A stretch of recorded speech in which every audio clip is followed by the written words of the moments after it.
Mavis is a diesel engine belonging to the Farquhar Quarry Company. They bought her to shunt trucks in their sidings. She is painted black and has 6 wheels. These, like Toby's, are hidden by side plates. Mavis is young and full of her own ideas. She is sure they are better than anybody else's. She loves rearranging things too, and put Toby's trucks in different places every day. This made Toby cross. "Trucks," he grumbled, "should be where you want them, when you want them." "Fudge," said Mavis and flounced away. At last, Toby lost patience. "I can't waste time playing hunt the trucks with you," he snapped. "Take them yourself." Mavis was delighted. Taking trucks made her feel important. At Farquhar, she met Daisy. "Toby's an old fusspot," she complained. Daisy liked Toby, but was glad of a diesel to talk to. "Steam engines," she said, "have their uses, but they don't understand." "Toby says only steam engines can manage trucks properly." "What rubbish," put in Daisy, who knew nothing about trucks. "Depend upon it, my dear, anything steam engines do, we diesels can do better."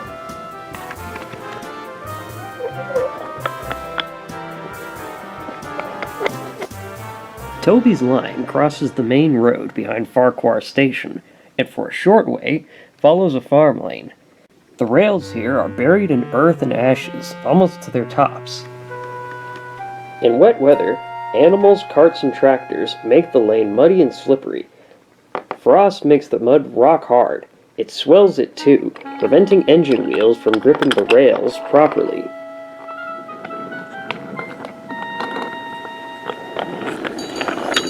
Toby found this place troublesome, so when Frost came, he warned Mavis and told her just what to do. "I can manage, thank you," she said cheekily. "I'm not an old fusspot like you." The trucks were tired of being pushed around by Mavis. "It's slippery," they whispered. "Let's push her around instead."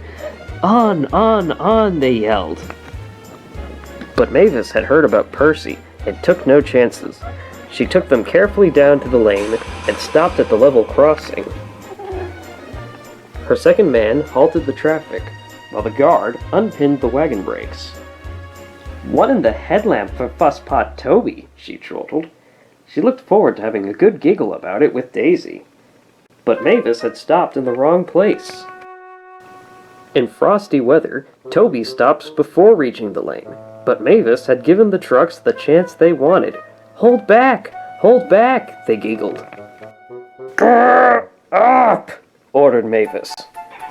The trucks just laughed, and Mavis's wheels spun helplessly. They sanded the rails and tried to dig away the frozen mud, but only broke the spade. Cars and lorries tooted impatiently. "Grr ah!" wailed Mavis in helpless fury. "I warned her," fumed Toby. "I told her just where to stop. 'I can manage,' she said, and called me an old fusspot." "She's young yet," soothed his driver, "and "She can manage her trucks herself." they're your trucks, really," his driver pointed out. "Mavis is supposed to stay at the quarry, if the Fat Controller—" "You wouldn't, would you?"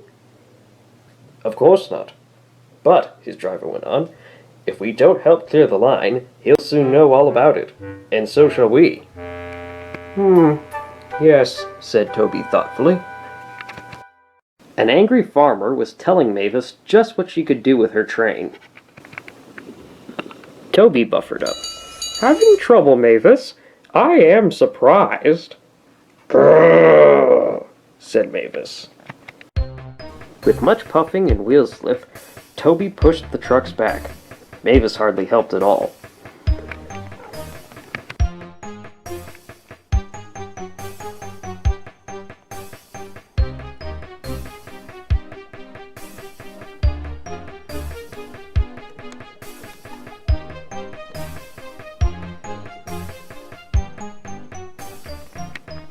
The hard work made Toby's fire burn fiercely.